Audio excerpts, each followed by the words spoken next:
Okay, good evening everyone. I said good evening everyone.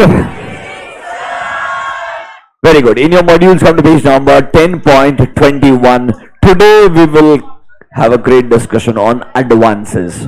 पूरा major discussion advances के around रहेगा and mostly it's going to be around prudential norms given by RBI. In your modules, come to page number 10.21.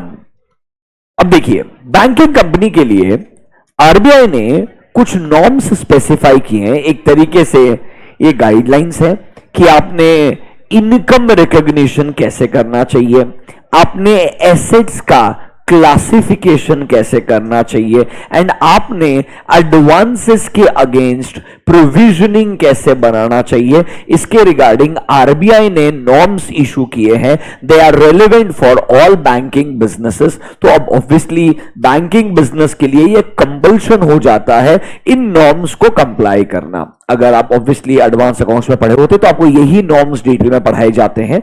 वही चीज जब हम audit में पहले banking business के पॉइंट ऑफ व्यू से पढ़ेंगे एंड बाद में hopefully from tomorrow we will start the audit part.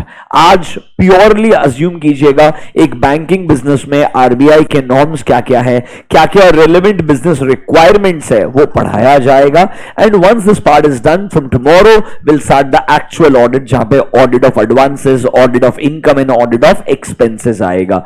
Audit वाला पार्ट बहुत लिमिटेड है, बहुत इजीली कवर होगा. ये वाला पार्ट जो आज का है वो थोड़ा सा इंपैक्टफुल है, थोड़ा समय स्पेंड करना पड़ेगा, थोड़ी चीजों को डिटेल में समझना पड़ेगा, क्योंकि उनपे वो लोग एडवांस अकाउंट्स में कभी कभी अच्छे क्वेश्चंस पूछते थे. शायद वो सिमिलर क्वेश्चंस यहां पे आ सकते हैं. That is why we need to be little bit more careful. चलिए will get started in your modules page number 10.21. अब आप देखेंगे एक क्लासिफिकेशन का आपके सामने प्रेजेंटेशन दिया है. इन्होंने बोला आपके लिए सबसे मेन एसेट्स जो होने वाले हैं वो है एडवांसेस. क्या होने वाले हैं? Advances.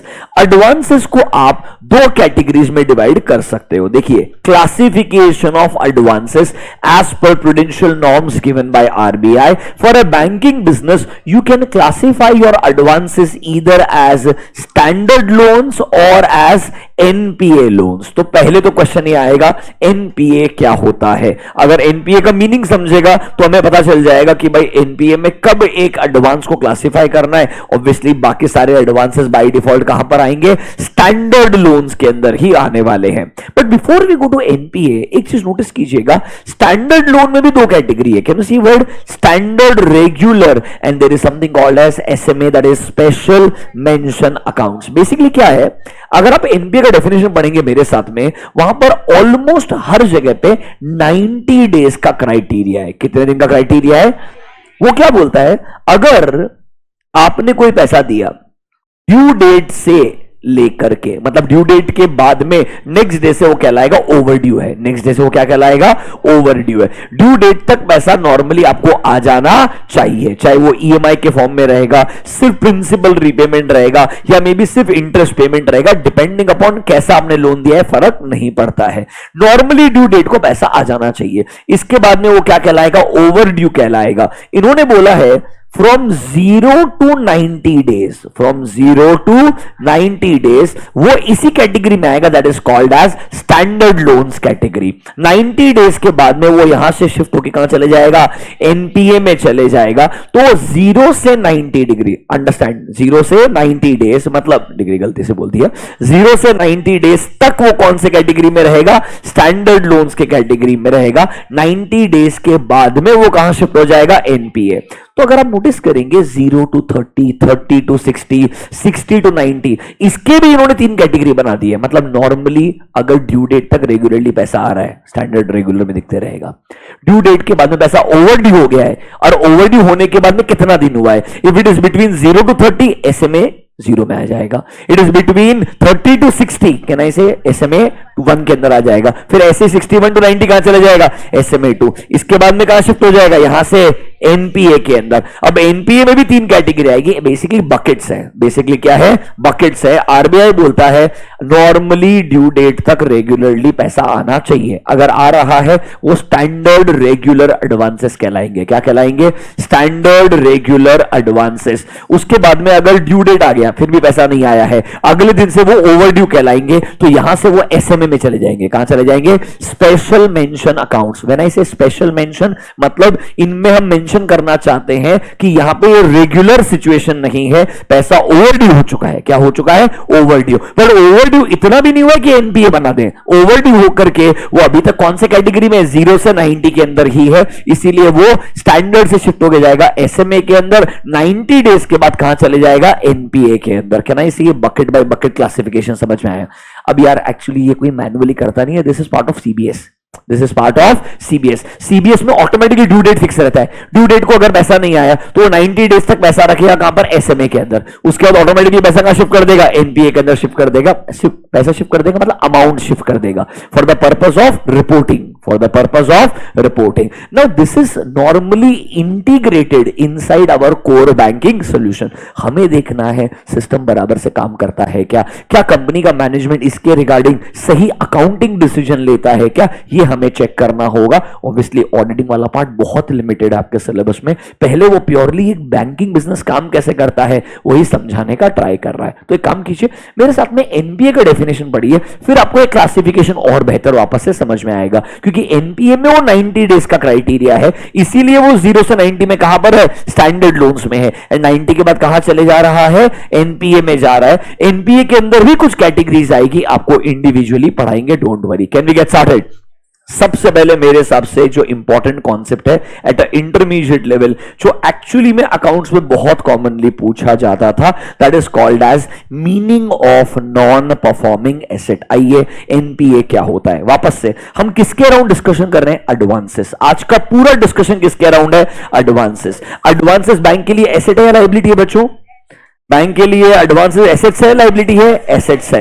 Remember, it's the asset for a bank. और सिर्फ एडवांसेस अगर आप मुझे पूछेंगे, उनके बैलेंस शीट में एसेट साइड का सबसे मेजर अमाउंट वहीं पर रहने वाला है। उसके बारे में ही आज का हमारा मेजर डिस्कशन होगा। तो मान लीजिए आपने किसी को लोन दिया होगा, सीसी फैसिलिटी दिया होगा, ओडी फैसिलिटी दिया होगा, बिल्स परचेस करके डिस्काउंट कर दिया होगा, ये सब कुछ आपके कौन से कैटेगरी में आएंगे? एडवांसेस के कैटेगरी में आएंगे। यहां पर आपको एक डेफिनेशन पता होना चाहिए। The definition is called as NPA, non performing asset. मतलब मैंने लोन दिया, लोन देने के बाद में मुझे प्रिंसिपल एंड इंटरेस्ट का रेगुलरली पेमेंट आना चाहिए। अगर मैं बोलता हूं ड्यू डेट के बाद में इट्स बीन 90 डेज, 90 डेज से ज्यादा हो चुके हैं, तो मैं नॉर्मली इन एसेट को क्लासिफाई कर दूंगा as a non performing asset. इसमें बस एक ही प्रॉब्लमेटिक एरिया आएगा, आपको बताऊंगा। देखो, an asset becomes NPA when it, mark the word, ceases to generate income. मतलब क्या, इसे बैंक ने लोन तो दे दिया, अब बैंक को क्या नहीं आ रहा है? रिटर्न नहीं आ रहा है। तो normally NPA is a loan और एन एडवांस, जहां पर या तो इंटरेस्ट का पैसा या इंटरेस्ट एंड इंस्टॉलमेंट दोनों, या सिर्फ प्रिंसिपल होगा। डिपेंड करता है ना, अलग अलग टाइप के लोन होते हैं जिसमें बोलेगा कि भाई principal repayment will start after 3 years. अभी तेरे को मंथली क्या देना है? इंटरेस्ट देने का है, तो सिर्फ तेरे को इंटरेस्ट का रीपेमेंट नहीं आया होगा। या लेट्स से होम लोन्स वगैरह रहते हैं जहां पे आपका ईएमआई रहता है, ईएमआई में आपका इंटरेस्ट भी रहता है, प्रिंसिपल भी रहता है। मालूम है ना आपको ये चीज? आपके होम लोन वगैरह के ईएमआई के अंदर नॉर्मली इंटरेस्ट भी रहता है, प्रिंसिपल भी रहता है। तो हो सकता है दोनों का रीपेमेंट नहीं आ रहा होगा, या तो इंटरेस्ट का पैसा नहीं आ रहा है, या प्रिंसिपल का पैसा नहीं आ रहा है, या दोनों पैसा नहीं आ रहा है। And can you see the amount is over due for a period of more than 9। मतलब 0 से 90 तक एनपीए नहीं बनेगा, 90 डेज के बाद में क्या बन जाएगा? एनपीए बन जाएगा। इस point number 1 clear to you? In respect of a term loan, अगर मुझे इंटरेस्ट या प्रिंसिपल या बोथ ओवर ड्यू होने के बाद में 90 दिन तक पैसे नहीं आते, तो 90 डेज के बाद में इन एडवांसेस को मैं क्लासिफाई कर दूंगा as a non performing asset. इधर ये एक बात बोलता हूं, जैसे ही एक एडवांस एनपीए बन जाता है, ये एडवांस से रिलेटेड आपने जो भी अक्रूड इनकम बुक्स में रखे होंगे, क्या रखे होंगे? अक्रूड इनकम, क्योंकि आपको लगा था पैसा आते जाएगा तो अब इनकम रिकॉग्नाइज करते जाएंगे। वो सारा अक्रूड इनकम जो अभी तक रिसीव नहीं हुआ है, क्या वो रिवर्स करना पड़ेगा? हाँ, अभी तक का 90 डेज का पूरा अक्रूड इनकम रिवर्स करना पड़ेगा। एंड 90 डेज के बाद जैसे एनपीए बन गया है, अब तो कैश बेसिस ऑफ अकाउंटिंग होगा। क्या होगा? Cash basis of accounting. ये कौन बोलता है? आरबीआई बोलता है बैंक को ऐसा करना पड़ेगा। It's a requirement by RBI for a banking company and we know RBI is the regulator for banks. इस point number 1 let you read point number C, this is for bills purchase and discounted if the bills remain overdue for a period more than 90 days in case of bills purchased and discounted। कहना इसे A and C में तो 90 days का criteria है। more than 90 days the asset will be classified as NPA। कोई problem नहीं आना चाहिए, ना तो टर्म लोन्स में प्रॉब्लम आएगा, ना कहां पर आएगा? Bills purchase and discounted. अब डेंजरस चीज है इन केस ऑफ ओडी और सीसी फैसिलिटी। देखो पॉइंट नंबर बी में क्या बोलता है? The account remains, mark the word out of order. Out of order को स्टार मार्क कर लो। मैं आपको बोला था कल, इस चैप्टर में हम लिखेंगे नहीं, इंपॉर्टेंट चीजों को ढूंढते जाएंगे, डिस्कस करने पे समय इन्वेस्ट करेंगे। तुमने हाँ बोला था, मतलब नहीं लिखेंगे चलेगा, बट आप इंपॉर्टेंट चीजें मार्क करेंगे। आउट ऑफ ऑर्डर को मार्क कीजिएगा। एग्जाम में इस पे स्पेसिफिक क्वेश्चन आ सकता है कि उन्होंने बोला ना आउट ऑफ ऑर्डर होने के बाद एनपीए बना दो, तो आउट ऑफ ऑर्डर कब होता है? ये आउट ऑफ ऑर्डर भी डिफाइंड है, नीचे आइए, can you see word out of order, इसे मार्क कीजिए, इंपॉर्टेंट। अच्छा क्वेश्चन 3 मार्क के लिए, एमसीक्यू के लिए आ सकता है। A good MCQ can also come. करें डिस्कस, एक बार ट्राई करना चाहोगे खुद से? स्पेंड करो 2 मिनट, पढ़ के देखो आउट ऑफ ऑर्डर खुद से। एक नीचे क्वेश्चन भी दिया है, ये सेम अकाउंट्स के क्वेश्चन है यार।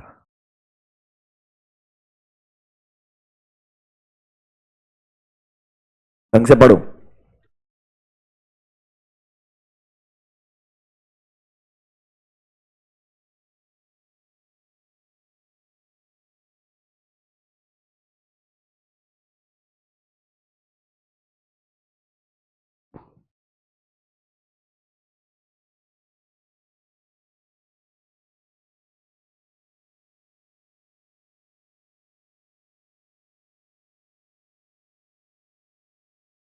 कौन सर?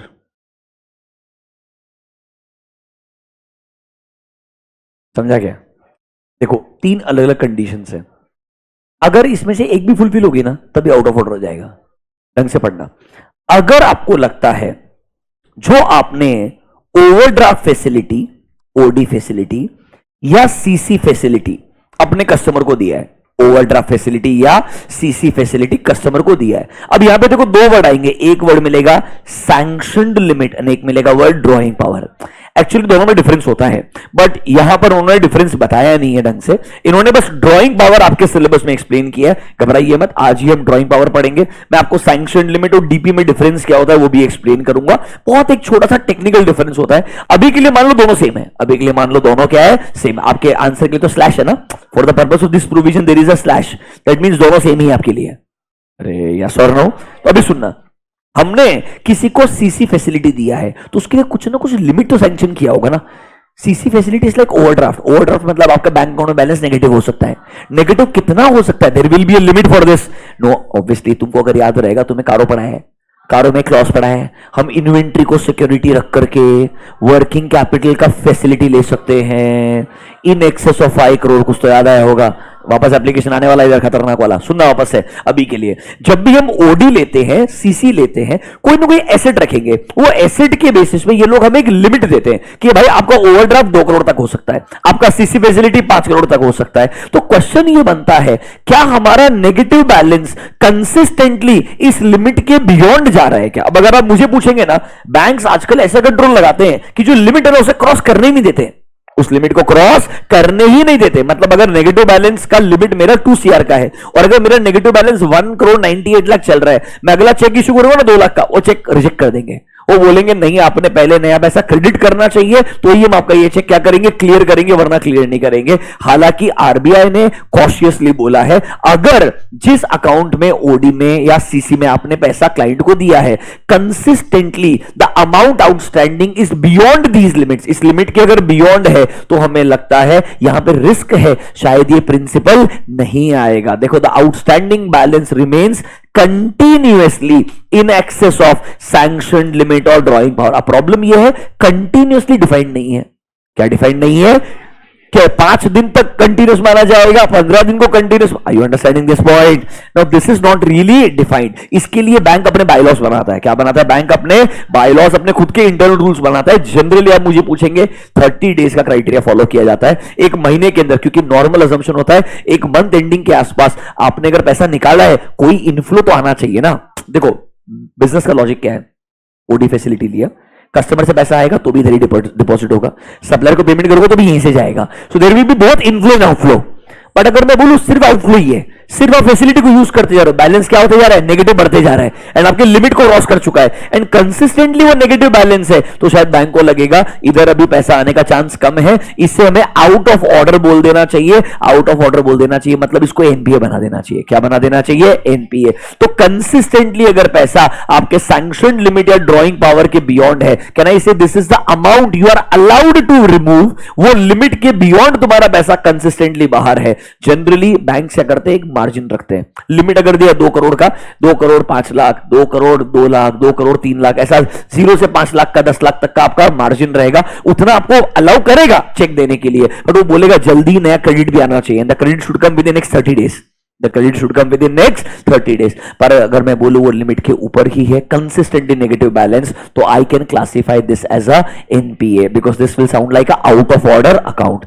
सबसे इंटरेस्टिंग है, ए तो बचा लेगा। क्यों बचा लेगा? बैंक कॉल करेगा, तेरी फैसिलिटी फ्रीज करने वाला होगा, तो तू कोई ना कोई ए का ट्रांजेक्शन कर ही लेगा और तू लिमिट के अंदर रखेगा हमेशा, और बैंक भी ट्राई करेगा लिमिट के अंदर ही नेगेटिव बैलेंस रहे। प्रॉब्लम ए में नहीं आएगी, प्रॉब्लम बी में आएगी। देखो क्या बोलता है, in cases where outstanding balance in the principal operating account is less than the sanctioned limit of drawing power। मतलब सर लिमिट के अंदर अंदर है, मतलब लिमिट कितना है? Let's say my limit is 2 CR, my outstanding balance is 1.98, my outstanding balance is 1.98, can I say within the limits?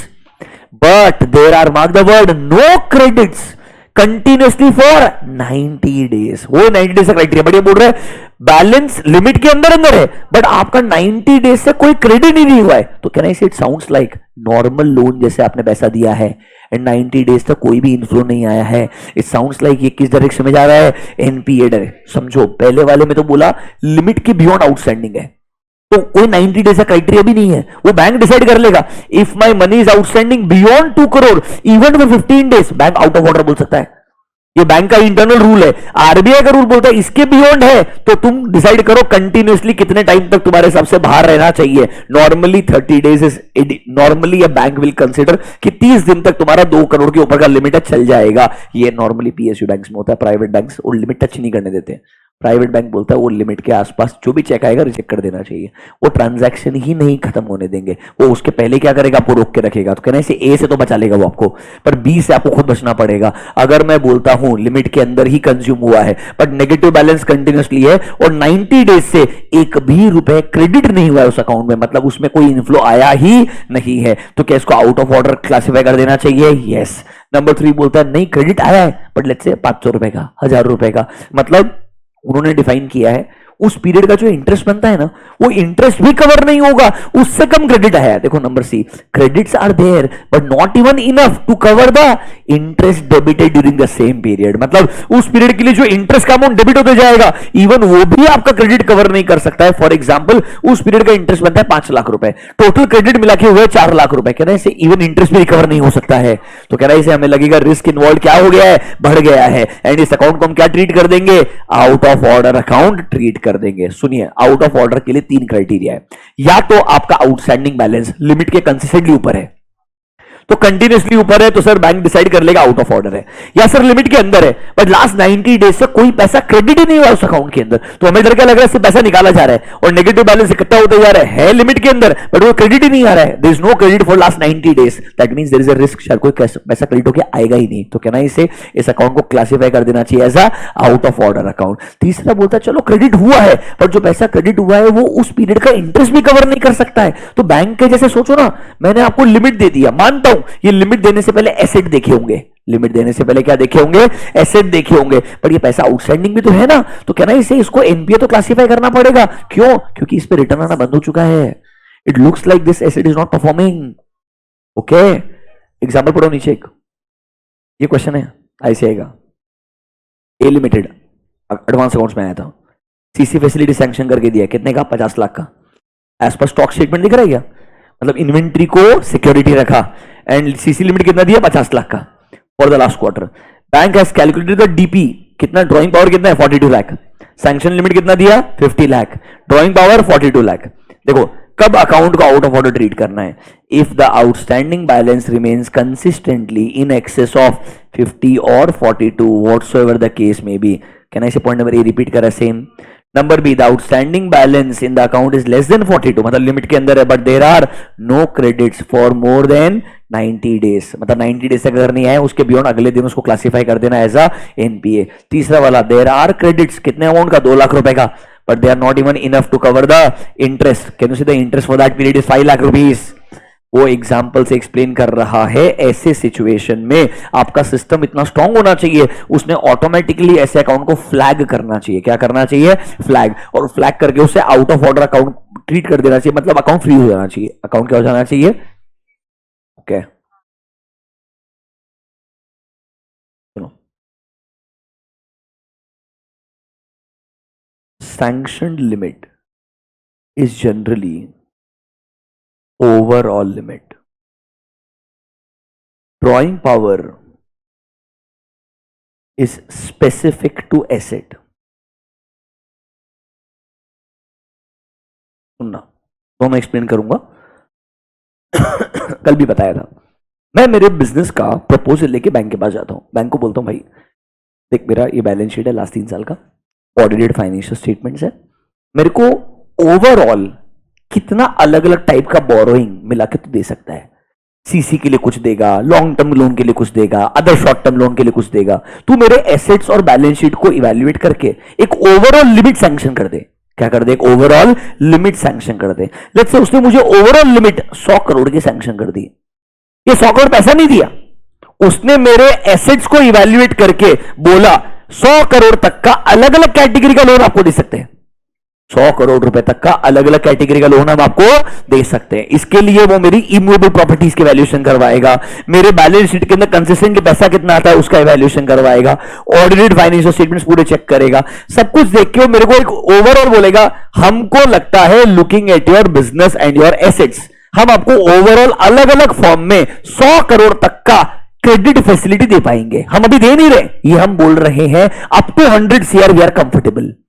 अब मैंने बोला मुझे 10 करोड़ रुपए का ओडी फैसिलिटी चाहिए। क्या चाहिए? OD facility. मतलब कह रहा है इसे एक बैंक अकाउंट चाहिए जिसमें पैसा नेगेटिव में जा सकता है, जिसमें पैसा क्या जा सकता है? नेगेटिव में। Up to how much? 10 CR। उसने बोला 10 करोड़ का चाहिए आपको, रुक जाओ। उसके अगेंस्ट में प्राइमरी सिक्योरिटी क्या दोगे? ये तो आपका जो इमूवेबल प्रॉपर्टी है वो कोलेटरल रहेगा। कल पढ़ाया था, वो पूछेगा 10 करोड़ का ओडी फैसिलिटी चाहिए, उसके अगेंस्ट प्राइमरी सिक्योरिटी क्या होगा? तो मेरे को प्राइमरी सिक्योरिटी पहले पता करना पड़ेगा, क्योंकि मुझे क्या कैलकुलेट करना पड़ेगा? Drawing power. सर डीपी कैसे कैलकुलेट करते हैं? आओ आपके मॉड्यूल के अंदर एक एग्जांपल लिख के दिया है। Come to page number 10.27। आज का डिस्कशन बहुत बढ़िया है, बहुत इंटरकनेक्टेड है। अगर आप पेशेंस रखोगे, सुनोगे, सब समझ में आएगा और एग्जाम में आप आराम से लिख पाओगे, घबराने का कोई जरूरत नहीं है। Come to a box. This is a calculation of drawing power. This is a calculation of drawing power. Generally ये हम कैलकुलेट करते हैं for CC and OD. किसके लिए कैलकुलेट करते हैं? CC and OD. देखो क्या बोलते हैं आपके बुक्स में, करंट एसेट्स में 2 चीजें हैं। क्या क्या? Stocks, debtors. ऐसा कुछ सब आपको चैप्टर 5 में बताया था मैंने, आपको पढ़ते पढ़ते अपने बाद आएगा। चैप्टर 5 कारों में सब बताया हुआ है। देखो मेरे बुक्स में स्टॉक का वैल्यू कितना है? 1000 करोड़ रुपए। बुक्स में एसेट का इन्वेंट्री का वैल्यू कितना है? 1000 crore. Inventory is 1000 crore. See वो माइनस क्या कर रहा है? Unpaid stocks. मतलब सुनो 1000 करोड़ का इन्वेंट्री पड़ा है, बट इसके अगेंस्ट में हो सकता है क्रेडिट परचेजेस होंगे। मैं बोला था क्रेडिट परचेजेस में पहला हक बैंक का नहीं आएगा, जिसने बेचा उसका आएगा। तो क्रेडिट जो क्रेडिटर्स का पैसा पेंडिंग पड़ा है वो 300 करोड़ माइनस कर दो। फिर मान लो कुछ पैसा हम कुछ गुड्स इंपोर्ट किए होंगे। क्या किए होंगे? इंपोर्ट। अब इंपोर्ट के अगेंस्ट बैंक गारंटी दिया होगा। इंपोर्ट के अगेंस्ट क्या दिया होगा? बैंक गारंटी, कि जब हमें गुड्स रिसीव हो जाएगा हमारे इन्वेंट्री में आने के बाद आफ्टर 30 डेज हम पेमेंट कर देंगे, पेमेंट टर्म्स होंगे, तो उनके अगेंस्ट हमने क्या दिए होंगे? एलसीज और बैंक गारंटीज दिए होंगे। वो क्या करने पड़ेंगे? माइनस, क्योंकि वो भी अभी तक अनपेड स्टॉक है। अरे वो भी अभी तक क्या है? अनपेड। तो कहना ही सही, दोनों मिला के हमारे अनपेड स्टॉक निकल जाएंगे। तो कहना इसे एक्चुअली में 1000 करोड़ में से 400 करोड़ का ही पेमेंट किया है। तो दिखने के लिए 1000 करोड़ का इन्वेंट्री है, उसमें से पेड इन्वेंट्री कितना है 400। आपको फैक्ट बता रहा हूं, जितने भी स्मॉल बिजनेस होते हैं, जितने भी स्मॉल बिजनेसेस, उनकी बैलेंस शीट में अगर रिजर्व्स में कुछ नहीं है तो कुछ नहीं है। मतलब आई मे हैव 100 करोड़ का सीसी फैसिलिटी, इन्वेंट्री 120 करोड़ रुपए, मतलब paid inventory 20। You understanding my point? उसके अलावा बैलेंस शीट खाली होगा, क्योंकि उसके अलावा हर जो एसेट है उसके अगेंस्ट बोरोइंग रहेगा। तो लिटरली ऑलमोस्ट छोटे बिजनेस ओवर लेवरेजिंग करके चलते हैं। तो उनकी बैलेंस शीट में अगर आप देखेंगे ना, इस बिजनेस को मुझे खरीदना है, क्या मुझे पे करना चाहिए, बैलेंस शीट में कुछ नहीं रहेगा। लोग पता है एक यूजलेस वैल्यूएशन लगाते हैं, कोई वैल्यूएशन करने के लिए हायर करने की जरूरत नहीं आदमी को। कन्वेंशनल बिजनेस में बोलते हैं जो तेरा प्रॉफिट है उसका 5 गुना पैसा ले और खत्म कर। Assuming the same business will continue for at least 5 years, if you make yearly net profits of 2 CR after your interest, 10 crore is the value, that's it. No DCA valuation, nothing. क्यों? Logically नहीं, तुम्हारा asset तुम्हारा own ही नहीं है, तुम क्या valuation करोगे? तुम्हारे पास एक ही पॉजिटिव चीज है, क्या? नेट प्रॉफिट तुम एनुअली अर्न कर रहे हो, इसके अलावा रिजर्व खाली पड़ा है, सारा एसेट के अगेंस्ट बोरोइंग है। तो बैलेंस शीट में है क्या तुम्हारा? पेड अप शेयर कैपिटल चिल्लर अमाउंट रहता है। Did you understand? तो एक रिच बिजनेस कब होगा? जब उसके रिजर्व्स में पैसा हटाएगा। Where the money is accumulated, where in the reserves. If there is no money there, trust me, it's just a leveraged business. उनका कोई वैल्यूएशन नहीं होता है। I hope you're understanding this because it's like a bet. 10 साल 15 साल में क्या हो जाएगा, वेरी टफ। वो 5 साल का थंब रूल होता है, कोई लॉजिक नहीं है उसका। जनरल लोग ऐसा बोलते हैं कि 5 साल धंधा चल जाएगा, 2 करोड़ तो एवरेज कमा लेगा, उसका प्रेजेंट वैल्यू निकाल ले, उतना पैसा दे दे, खत्म बात। ओके, वापस आ जाओ। स्टॉक्स 1000 करोड़, अनपेड माइनस किया, पेड स्टॉक कितना बचा 400। सुनो सुनो ढंग से, आगे देखो क्या कर रहा है, मार्जिन क्या माइनस कर रहा है। Can you see this margin of 25%, this margin is safety for bank, this margin is, तुम बोल रहे हो 1000 करोड़ का वैल्यू स्टॉक का। जब बेचने के लिए जाएंगे मार्केट में, सुनो, बेचने के लिए कब जाएंगे? जब तुम्हारा हालत खराब हो चुका होगा। जब तुम्हारा हालत खराब हो चुका होगा तो तुम्हारे इन्वेंट्री का भी हालत खराब हो चुका होगा। कोई मेरे को फेयर प्राइस क्यों ही पे करेगा? तो ये बोलता है 25% माइनस कर दो। माइनस मार्जिन 25% से भी ज्यादा होता है depending upon business to business. तो कहना इसे 1000 करोड़ के एसेट के अगेंस्ट में उसे लगता है तुम्हारा ड्रॉइंग पावर 300 रुपए है, 300 करोड़ रुपए, मतलब against 1000 I can draw how much money, only 300, क्योंकि उसे लगता है ऊपर वाला अनपेड है, उस पर तो हमारा कंट्रोल आ ही नहीं सकता है। फिर जो मार्जिन है वो माइनस करना पड़ेगा क्योंकि उतना रिस्क इन्वॉल्व रहेगा। मतलब ड्रॉइंग पावर एक स्पेसिफिक एसेट पे निकाला जाता है। ड्रॉइंग पावर किस पे निकाला जाता है? स्पेसिफिक एसेट पे। नीचे आओ, can you see debtors, total debtors कितने दिख रहे हैं आपके? 1000। Can you see what ineligible debtors? Ineligible is not bad debts, is your ageing analysis. Ageing analysis telling me, bank ने बोला, एचडीएफसी बैंक बोलता है, any amount from debtor that is outstanding for more than 60 days, due date के बाद में 60 दिन हो गया, पैसा नहीं आया है, मेरे को वो डेटर एज ए एसेट ही नहीं चाहिए। मेरे को वो डेटर एज ए एसेट क्यों नहीं चाहिए? जिसने ड्यू डेट से 60 दिन तक पेमेंट नहीं किया है, क्या गारंटी आगे पेमेंट करेगा? मैं क्यों रिस्क लूंगा फालतू के अंदर? तू रख तेरे डेटर्स को। वो डेटर को क्या कर दिया? उसने माइनस कर दिया। तो एलिजिबल डेटर कितना बचा? 800। उसमें मार्जिन कितना निकाल दिया? 40%। जनरली डेटर्स पे मार्जिन ज्यादा रखते हैं, और क्यों? थर्ड पार्टी है, क्या गारंटी है सामने वाला नहीं डूबेगा? You understanding this? This margin can be even more than this.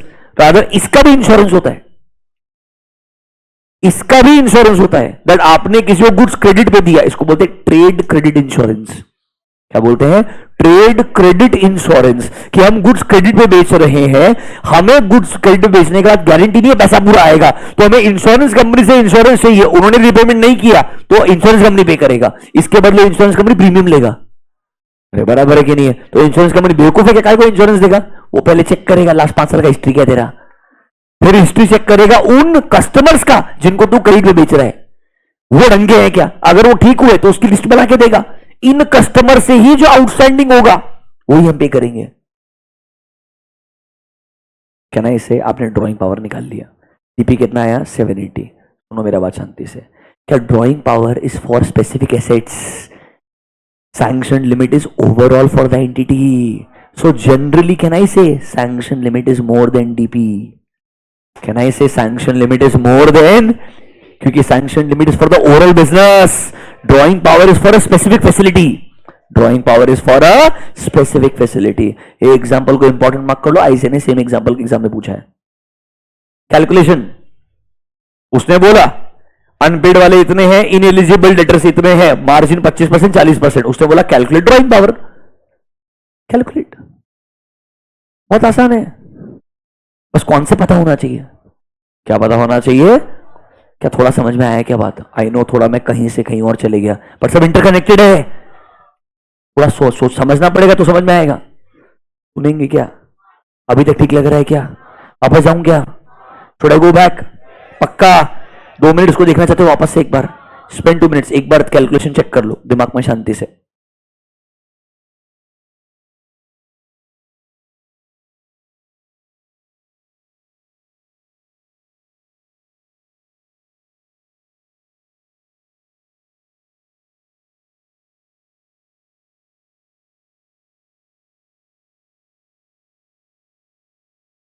क्या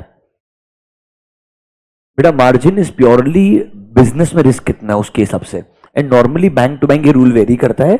सिंपल है, जैसे एचडीएफसी बैंक वगैरह रहेंगे और थर्ड पार्टी से पैसा रिसीवेबल है, मार्जिन 40% 50% रखते हैं वो लोग, क्योंकि उन्हें लगता है थर्ड पार्टी में 50% प्रोबेबिलिटी है वो फेल होंगे, पैसा पे नहीं करेंगे. इन्वेंट्री के केस में 20 से 25% एवरेज मार्जिन रखा जाता है, because fair value and market value can actually have a range of 0 to 10 और 0 to 20 depending upon industry again, but it is not going to be always same. It is just a illustration. पक्का समझा? Can I go to out of order now?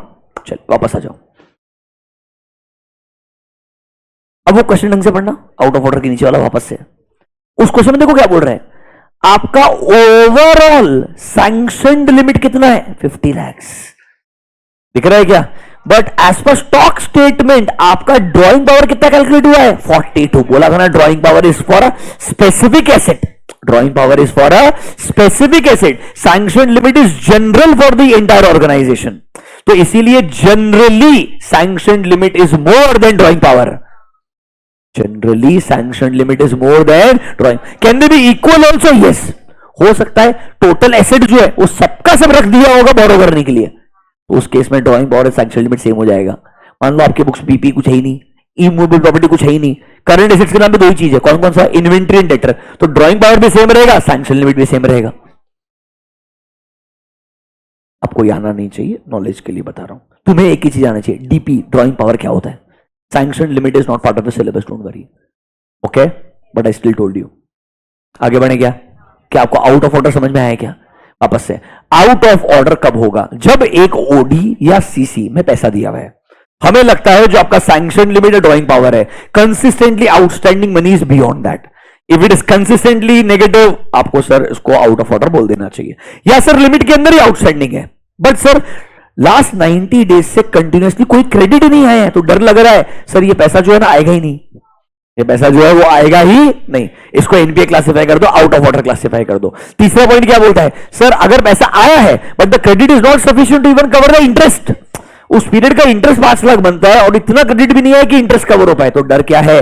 शायद ये पैसा वापस recover नहीं होगा, तो इसे स्टैंडर्ड रेगुलर से उठा के कहां डालना पड़ेगा? स्पेशल मेंशन उठा के कहां डालना पड़ेगा? एनपीए में डालना पड़ेगा. ऑनेस्टली मैं बहुत ज्यादा पढ़ा रहा हूं, आपको बेसिक डेफिनेशन आना चाहिए. आउट ऑफ ऑर्डर के 3 कंडीशन आनी चाहिए. कोई डीपी सैंक्शन लिमिट का डिफरेंस पूछने वाला नहीं है, कोई आउट ऑफ ऑर्डर का इससे रिलेशनशिप पूछने वाला नहीं है, मुझे पता है वो चीज. वो या तो आउट ऑफ ऑर्डर पे जनरल क्वेश्चन पूछेगा या एनपीए पे क्वेश्चन पूछेगा. इतना लिंकिंग वो नहीं करते हैं. ओके, उन्होंने अकाउंट्स में नहीं किया, ऑडिट तो छोड़ दो. ओके, थोड़ा समझ में आया क्या बात? पक्का? You have 2 minutes. I request everyone to read the definition of NPA. लिखवा नहीं रहा हूं वापस से, बट आई एम श्योर आप पढ़ के एक बार एटलीस्ट समझ सकते हैं. 90 days for term loans and for bills purchase, and for OD and OC there is no 90 days. वो आपको एमसीक्यू में पता क्या करेगा? OD OC के लिए 90 days बोलेगा. अरे वो क्या करेगा? जो आउट ऑफ ऑर्डर दिख रहा है ना, it is for overdraft and CC, इसमें 90 days नहीं है. वो जानबूझ के बोलेगा इधर 90 days, तो बोलना इधर 90 days is not the criteria, here out of order is the criteria. उसमें 3 क्राइटेरिया ऑलरेडी है. बच्चों समझना पड़ेगा यार, spending so much time. Are you able to process it? You have to, there is no option. पक्का clear है? पढ़ लीजिए एक बार एनपीए का डेफिनेशन, आगे बढ़ते हैं.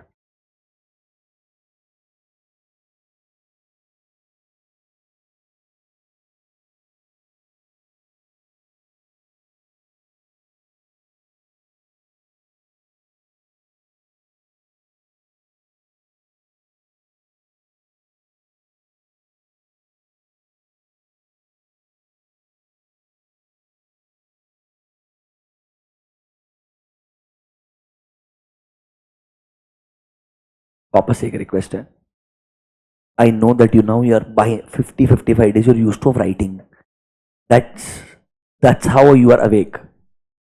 I don't have any option now. There are last two chapters. Morning वाले में फिर भी लिखवा सकता हूँ क्योंकि लैंग्वेज बहुत डेंजरस है. ये बहुत स्ट्रेट फॉरवर्ड है. वेटेज 5 मार्क का है. लिखते बैठेंगे 10 दिन भी खत्म नहीं होगा. तुम्हारा टाइम अभी ज्यादा वैल्यूएबल है, तो थोड़ा दिमाग को समझाओ कि कभी कभी सुनने की आदत डालनी पड़ती. ओके, चैट बॉक्स में अगर लिखा ना नींद आ रही है, मैं बोलूंगा प्लीज स्लीप. चलिए आगे बढ़ते हैं. Can you see word out of order के बाद में नेक्स्ट ओवरड्यू. क्या वर्ड है? ओवरड्यू. सिंपल मतलब है, तुमको भी साथ जाने का, जाओ सब में. ओवरड्यू. Overdue is basic. हाँ बस, very nice. Not interested. Overdue is basically due date के बाद में अगर अभी तक पैसा आपके पास नहीं आया है तो नॉर्मली उन अमाउंट्स को ओवरड्यू अमाउंट्स बोला जाता है. सिंपल सा बात है. Any amount due to the bank under any credit facility if it is not paid on the due date that is fixed by the bank, उसके बाद में अगले दिन से पैसा क्या कहलाएगा? ओवरड्यू कहलाएगा. नीचे एक बॉक्स दिया है, बहुत बढ़िया कॉन्सेप्ट है. बहुत मतलब बहुत बढ़िया. Majority people don't know this. HDFC bank, उसने आपको, वापस से डिस्क्लेमर, कोई उनसे रिलेशनशिप नहीं है ऐसी, ठीक है. एचडीएफसी बैंक, उन्होंने आपको दो लोन दिए. एक दिया है होम लोन, एक दिया है कार लोन. क्या दिया है? होम लोन और दूसरा कार लोन. आप कार लोन का रीपेमेंट टाइम पे कर रहे हो, आपने होम लोन का ईएमआई देना बंद कर दिया है, तो आपका होम लोन एनपीए होगा या कार लोन भी एनपीए होगा? अरे सेम बैंक से आपने दो लोन लिए. अरे बराबर है कि नहीं है लॉजिक? मैं दो अलग अलग ईएमआई पे कर रहे हैं. मेरा कार लोन का, अरे दोनों का डेट भी अलग अलग रहेगा क्योंकि एक कभी और लिया होगा, एक कभी और लिया होगा. तो आप कार लोन का ईएमआई टाइम पे पेमेंट कर रहे हो, होम लोन का पेमेंट नहीं कर रहे हो टाइम पे. एंड याद है क्या, ईएमआई क्रॉस होते होते 90 डेज क्रॉस हो गया है. तो अब मुझे बताओ, सिर्फ आपका होम लोन एनपीए क्लासिफाई होगा या दोनों लोन एनपीए क्लासिफाई हो जाएंगे? आरबीआई बोलता है it is not facility wise, it is party wise. जिस कस्टमर को आपने ये दोनों अलग अलग फैसिलिटीज दी है, वो पूरा कस्टमर आपके एनपीए कैटेगरी में आ जाएगा. देखो, mister Raman has availed two loan facilities, a car loan as well as a housing loan. He is regular in depositing housing loan. इसने उल्टा किया है, but he has not deposited EMI for last 4 months for car loan. Hence, in this case, not only the car loan but also the housing loan would be treated as, mark the word, NPA. Although it is going good, but there are no irregularities because हमें लगता है ये borrower wise होगा ना कि facility wise. मतलब एक facility is not important क्योंकि बैंक सही सोच रहा है. क्यों? जब यह इंसान ने कार लोन देना बंद कर दिया है या होम लोन जो भी है, एक देना बंद कर दिया है, क्या गारंटी दूसरा वाला सिंसिटिव पे करते रहेगा आने वाले टाइम तक? वेरी हाई चांस है उधर भी डिफॉल्ट करेगा कभी ना कभी. तो आप उसके डिफॉल्ट होने का वेट क्यों कर रहे हो? आरबीआई बोलते हैं अरे उसके डिफॉल्ट करने का वेट नहीं करना चाहिए. स्ट्रेस अकाउंट हो गया. स्ट्रेस अकाउंट मतलब इधर चांस है ये डूबेगा. अरे बराबर है ना? तो प्रिकॉशनरी एक्शन लेना चाहिए ना. जब आपको मालूम है कि दो में से एक में वो डिफॉल्ट कर चुका है, कंसिस्टेंटली एनपीए हो चुका है, तो दूसरा वाला भी एनपीए हो सकता है. अच्छा एग्जांपल है, मार्क कर लेना इंपॉर्टेंट. ऐसी चीजों को उठा के एमसीक्यू बना सकता है. बैंक ऑडिट में पूछने के लिए हजार चीजें हैं, वही बोल रहा हूं आपको मैं. इसीलिए जितना डिस्कशन होगा और जितना समझ में आएगा उतना बढ़िया रहेगा क्योंकि आपकी अंडरस्टैंडिंग आपको सारे एमसीक्यू बढ़िया से सॉल्व करने में हेल्प करेगी. कोई दिक्कत नहीं आएगा इसके लिए. Are you comfortable with this? तो ऊपर एक लाइन था उसको मार्क कर लीजिएगा. Asset classification would be borrower wise and not facility wise. क्या आपको वो लाइन समझ में आ गई? ओके आगे बढ़े. चलिए अगले पेज पे आइए. मस्त बॉक्स दिया है एक, बढ़िया है, सुनिए. अरे public, don't do this, don't. सुनो, ये बॉक्स क्या बोलता है? आपको कितना प्रोविजन बनाना है ऑन डिफरेंट अमाउंट्स। आपको कितना प्रोविजन बनाना है ऑन डिफरेंट अमाउंट। सुनिए, नॉर्मली मैंने कोई लोन दिया as a bank, regular repayment आ रहा है, कौन से कैटेगरी में आएगा? स्टैंडर्ड, स्टैंडर्ड में स्टैंडर्ड, रेगुलर। आई रिपीट, इस बॉक्स में आओ, वापस से चेक करो, दिमाग लगाओ शांति से, फटाफट। आपने लोन दिया, रेगुलर रीपेमेंट आ रहा है, स्टैंडर्ड लोन्स में आएगा, उसमें भी किधर आएगा? स्टैंडर्ड रेगुलर में आएगा, क्योंकि कोई डिफॉल्ट ही नहीं है उधर। अब अगर मान लो सडनली कोई ऐसा ड्यू डेट आया, उसके बाद में उसने पेमेंट नहीं किया, ड्यू डेट से एक दिन पहले तक, ड्यू डेट तक उसने पेमेंट नहीं किया, उसके अगले दिन से क्या ये स्टैंडर्ड रेगुलर से निकल के एसएमए में जाएगा? एसएमए के अंदर कहां जाएगा? एसएमए जीरो, जहां पे जीरो से 30 डेज रहेगा, 0 से 30 डेज, वहां से 31 टू 60, 61 टू 90, कहना इसे यहां तक अगर कंटिन्यू हुआ तो उसके बाद कहां जाएगा? एनपीए में जाएगा। तो यहां से एनपीए में निकल के सबसे पहले कहां जाएगा? सब स्टैंडर्ड में जाएगा। कहां जाएगा? सब स्टैंडर्ड में। एंड 12 महीने तक यहीं पड़ा रहेगा सब स्टैंडर्ड में। 12 मंथ्स तक कहां रहेगा? सब स्टैंडर्ड में। 12 महीने तक सब स्टैंडर्ड में पड़ा है, अभी तक पेमेंट नहीं आ रहा है, तो सब स्टैंडर्ड से निकल के चले जाएगा डाउटफुल में। फिर कहां चले जाएगा?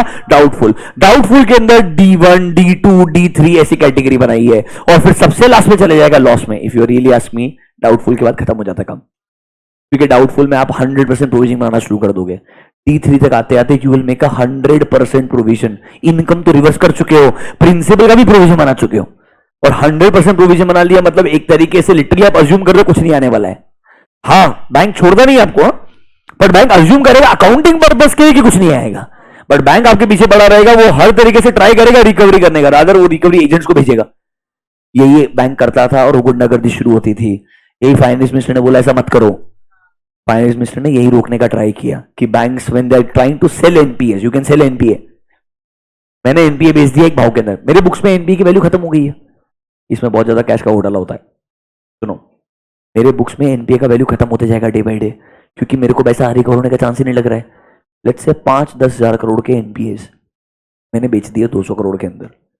सामने वाले के पास में एक ऐसा एसेट है जिससे रिकवर करे तो 5,000 करोड़ मिल सकता है, पर बैंक को कितना रुपए दिया उसने? 200-300 करोड़ रुपए, क्योंकि बैंक बोलता है मेरे को तो वो भी नहीं मिलने वाला था, मैं तो 100% प्रोविजन बना के बैठा हूं, कुछ रिकवर होने वाला नहीं था, कुछ तो हुआ। अरे बराबर है कि नहीं? अब जिसने खरीदा, अगर उसने पता है कि मैंने वो एनपीएस खरीदे जिनसे पैसा रिकवर हो सकता है, तो बेसिकली मेरी बैंक में सेटिंग होनी चाहिए। I should know that in the bank कौन से ऐसे एनपीएस है जो रिकवर हो सकते हैं, इधर चांस है, मैंने वो एनपीए खरीदने चाहिए। इससे क्या होगा? आई रिकवर 70-80%, आई पे 20% टू द बैंक, इसका 50-60% खा जाऊंगा मैं। इसके ऊपर बिजनेसेस बन गए थे। One of the businesses Edelweiss, your Edelweiss has a separate entity now, Nuvama. Original Edelweiss had a business where they used to buy these NPAs indirectly and then they try to recover the entire amount of money. Rather, इसमें और बुरा, वो NPA की वजह से जिन businesses ने loan लिए वो बिजनेसेस अंडर स्ट्रेस होते हैं, क्योंकि मैंने 1,000 करोड़ का लोन लिया, मैं बैंक को रीपे नहीं कर पा रहा हूं। Bank technically controls my entire business, bank doesn't have time to run the business, bank sells it to Mr. A. Now Mr. A controls the business. So now Mr. A owns the business for peanuts. And then you do turnaround. इसको बोलते हैं ARC, asset reconstruction. क्या बोलते हैं? ARC business, asset reconstruction. ये आपने asset खरीदा है, उसको पूरा रीबिल्ड करेंगे एंड 100 का 1000 बनाएंगे, तब जाके 900 का मार्जिन मिलेगा। एडलवाइस ने यही किया, पर उसने जो धंधे खरीदे वो थोड़े पॉलिटिकली कनेक्टेड निकले। बाद में एडलवाइस को इतना तो है, Edelweiss once upon a time was supposed to be India's Goldman सैक्स। या Edelweiss stock used to trade at 350 rupees. Monish Pabrai was one of the investor. This was highly valued stock, Edelweiss. I am talking about probably 5-6 years back. And then this ARC business started coming down because they started buying big, क्योंकि उन्हें थोड़ा सा खून की आदत लग गई थी। They bought 2-3, made lot of money. It's like getting used to the blood that you can easily make money. You're understanding this? दूसरा धंधा करके तो बहुत मेहनत करनी पड़ती है, इस धंधे में तो मेहनत करने की जरूरत ही नहीं है, सही कॉन्टैक्ट चाहिए बस। सही कॉन्टैक्ट में उन्होंने इतना खरीदा कि पैसा अटक गया, कि एडलवाइस 350 से 3500 रुपए पे आ गया। धंधा खत्म हो गया बेसिकली। बाद में धीरे धीरे रीबिल्ड किया, उनका एक ही बिजनेस बढ़िया था वेल्थ मैनेजमेंट, उसे हटा दिया, नुवामा बन गया, सेपरेटली लिस्ट कर दिया। ओनर अभी भी राजेश शाही है, who is the owner of Edelweiss. ऐसा क्यों किया? ताकि वो बिजनेस तो कम से कम बढ़िया वैल्यूएशन लेके आए, इसके साथ में उसका वैल्यूएशन भी खत्म हो गया था। कोई बात नहीं, हमें पढ़ना था out of order. I am done, I taught you over due, I taught you it is borrower wise not facility wise. अब आइए बॉक्स के अंदर, ये बॉक्स में आपको अलग अलग कैटेगरी ऑफ लोन्स के लिए कितने प्रोविजन बनाने हैं।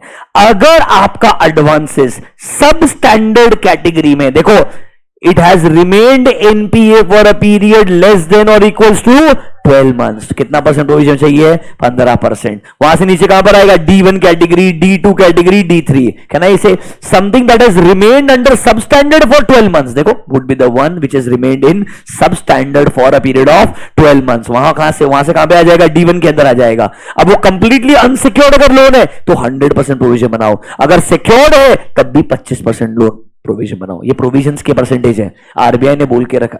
सिक्योर्ड अनसिक्योर्ड तो पता है ना?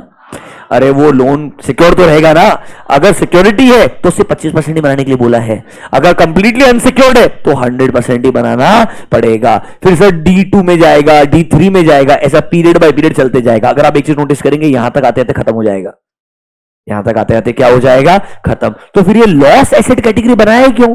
क्योंकि कुछ कुछ ऐसे एग्जांपल्स आएंगे वहां वो डायरेक्टली लॉस में आएगा, ऊपर से घूम के नहीं आएगा। जैसे बकेट्स है, पहला बकेट क्या था?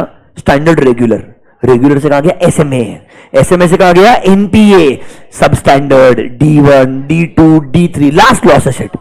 मैं आपको ऐसे एग्जांपल बताऊंगा जहां पे डायरेक्टली वो स्टैंडर्ड रेगुलर से लॉस, ऐसा भी होगा।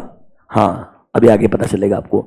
When there is a almost complete erosion in the value of security, businesses पैसा बोरो करते हैं। Let's say a business who had invested 100 crore rupees in Yes Bank, when Yes Bank share was trading at 400 rupees.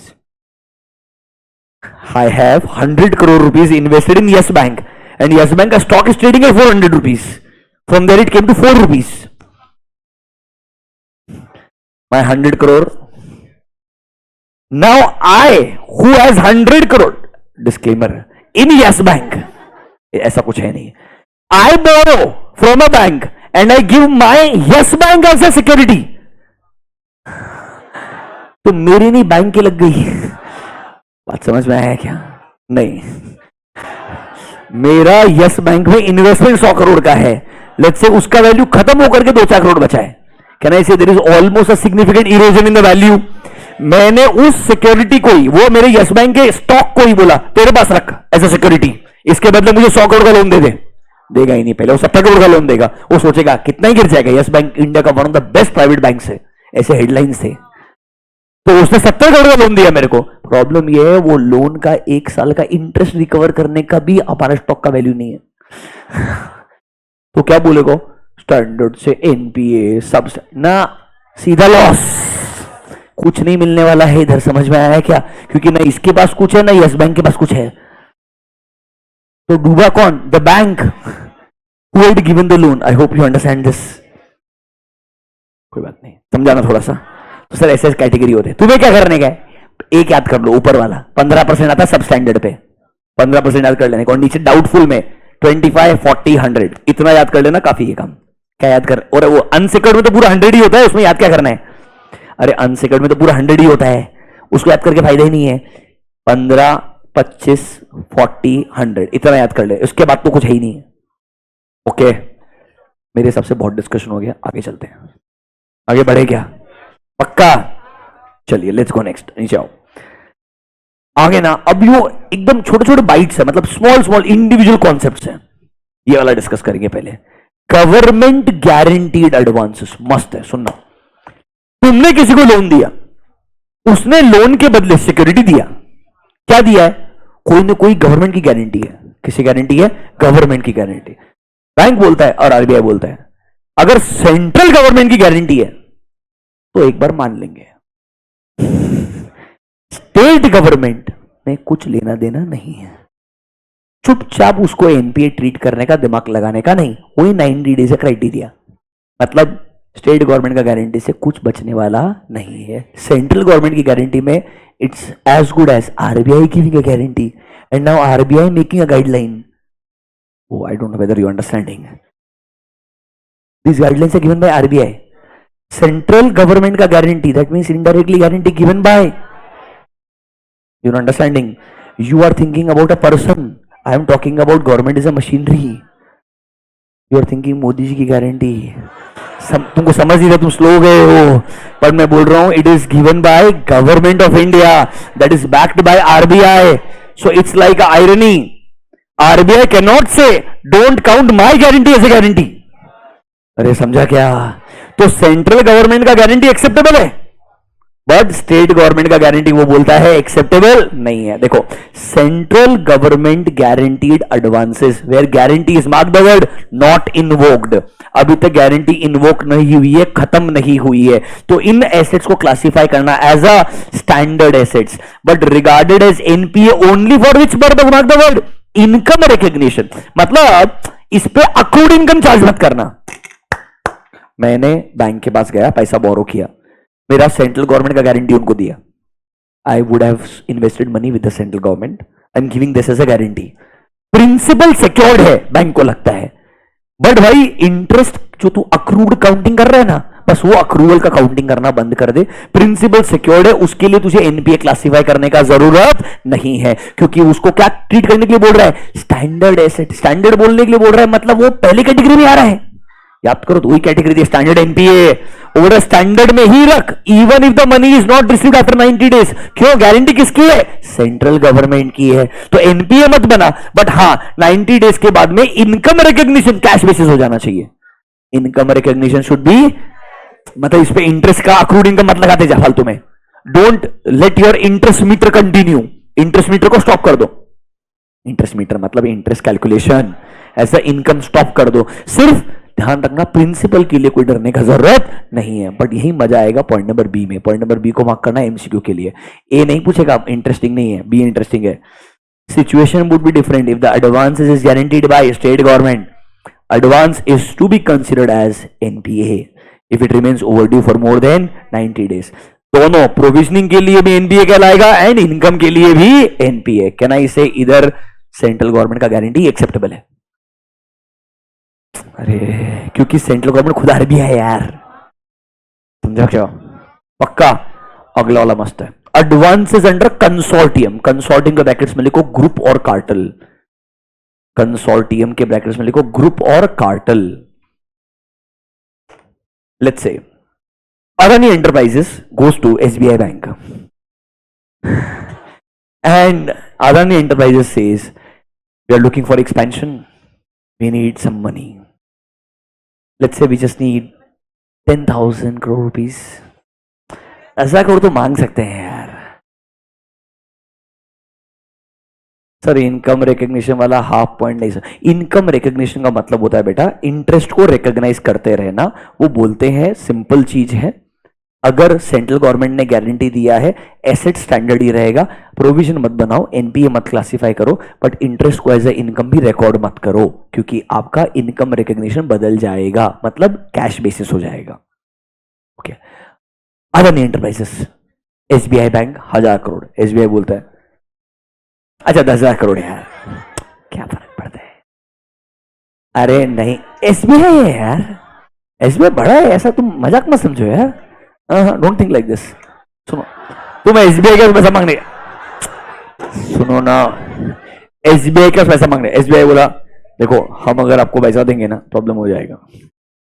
क्या होगा problem? ये headline बन जाएगी। तो एक काम करते हैं, हम अकेले नहीं देंगे, पर आपको मना नहीं कर रहे हैं, इंपॉर्टेंट है आप हम समझते हैं, तो एक काम करते हैं let's involve 4-5 bankers together.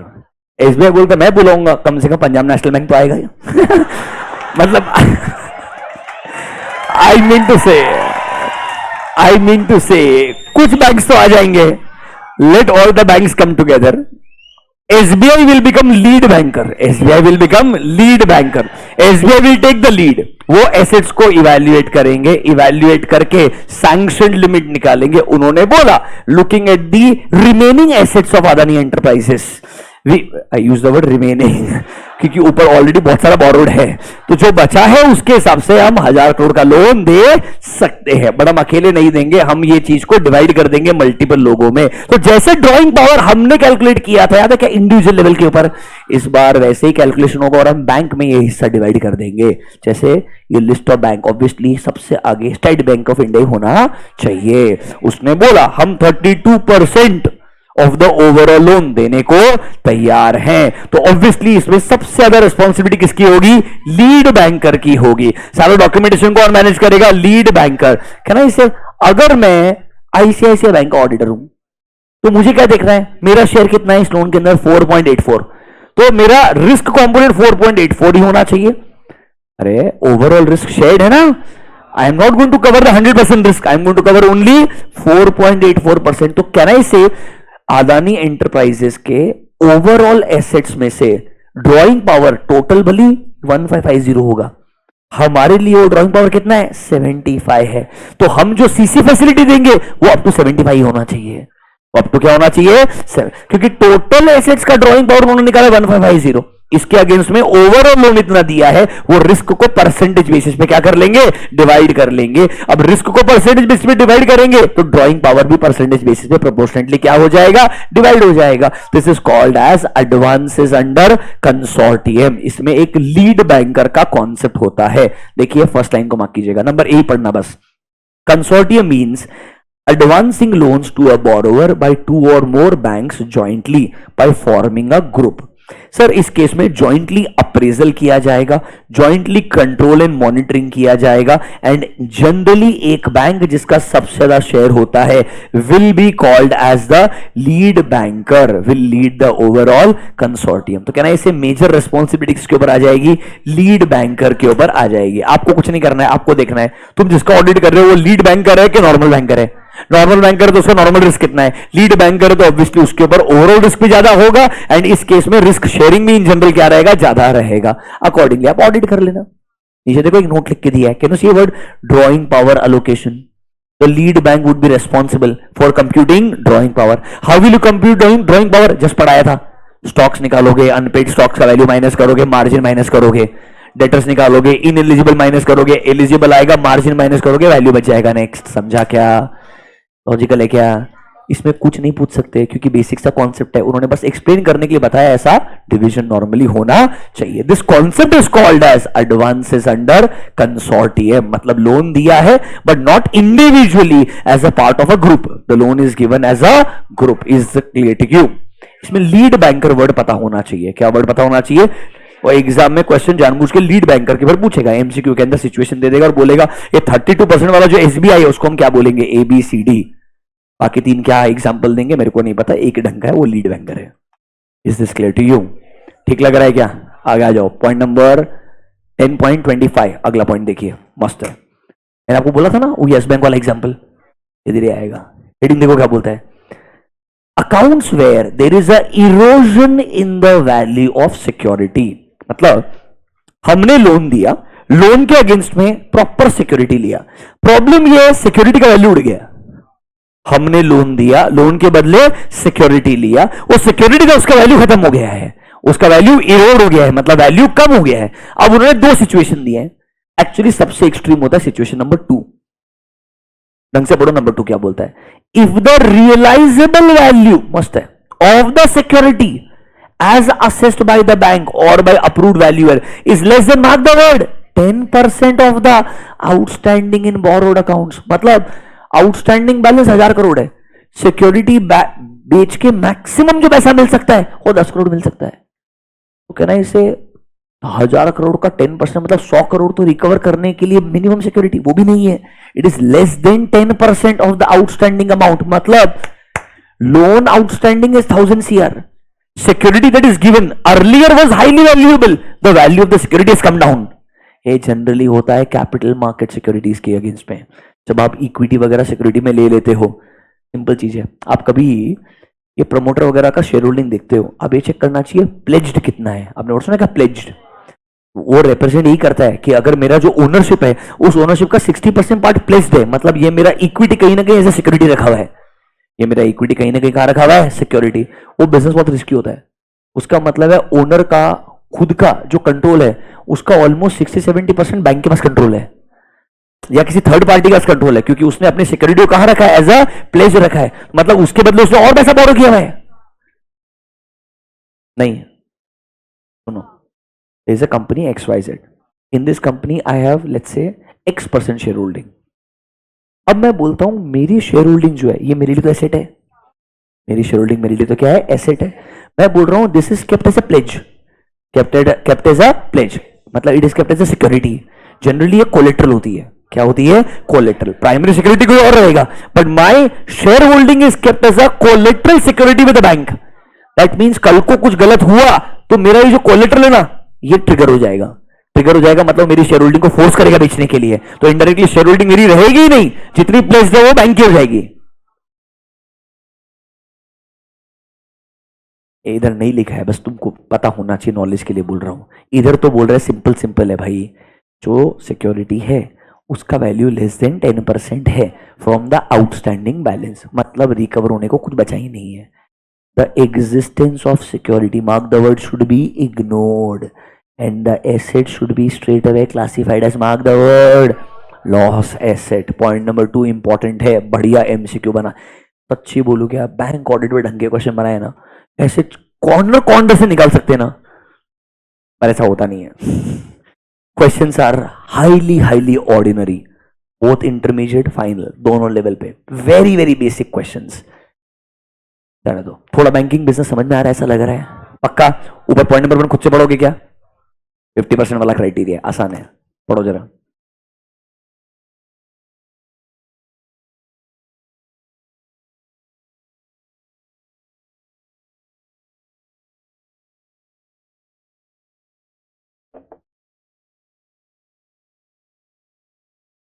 Less than 50% of the value assessed bye the bank. Directly कौन सी कैटेगरी में डालना पड़ेगा, डाउटफुल, मतलब वो सब स्टैंडर्ड में भी नहीं जाएगा। बेसिकली इतना बुरा नहीं हुआ है, 10% के नीचे बहुत ही बुरा माना जाएगा। पर डिफरेंस है, सुनो, 1 के अंदर सिक्योरिटी का ओरिजिनल वैल्यू 100 था, आज हमें वैल्यू कहां लग रहा है, less than 50% of the value assessed bye the bank. Originally security जब ली थी वैल्यू 100 थी, आज उसका वैल्यू 40 है, आज उसका वैल्यू क्या है, 40। ये वो नहीं बोल रहे कितना पैसा आउटस्टैंडिंग है, ये सिर्फ सिक्योरिटी का वैल्यू डिस्कस कर रहा है 1 के अंदर, और 2 में बोल रहे कितना पैसा आउटस्टैंडिंग है, उसका 10% भी रिकवर नहीं होगा बाय सेलिंग द सिक्योरिटी। दोनों अलग अलग है, बेसिक इंटरप्रिटेशन से, समझा ना, पक्का, कंफर्म। नेक्स्ट, खत्म हो गया क्या, इतने इतने कॉन्सेप्ट से ये बैंक को सिखाने चाहिए। बैंक में काम करने वाले लोग, उनके लिए गाइडलाइंस है ये RBI के। अगला वाला, advances against term deposits, have you heard of NSCs, NSE नहीं NSC, national saving certificate. Rural India still invests in lot of government guaranteed funds. For example, IVP is Indira Vikas Patra, KVP is Kisan Vikas Patra. These are किसान विकास पत्र, मतलब these are deposit accounts, जहां पे तुम account open करते हो। Post office के पास account होता है, सुना है कि आपने ये, कि पोस्ट ऑफिस में जाएंगे, हर महीने पैसा भरते जाएंगे, कैन आई से डिपॉजिट करते जा रहे हो, फिर आपका पैसा इकट्ठा हो जाता है वहां पे, can I say it becomes your asset, you keep that asset as a security with the bank. Bank को बोलते हो मैंने गवर्नमेंट के अलग अलग सिक्योरिटी सर्टिफिकेट्स खरीदते गया, उधर मेरे 10 लाख इकट्ठा हो गया, अब मैं इसको बेच के पैसा नहीं लेना चाहता बिकॉज ये लॉन्ग टर्म सिक्योरिटी है मेरा, तो इसको मैं एज अ लोन रखता हूं, इसको मैं एज अ सिक्योरिटी रखता हूं आपके पास में, और आप इसके बदले मुझे बिजनेस लोन दे दो। So I'm borrowing money and I'm keeping this deposit with the government, with you as a security.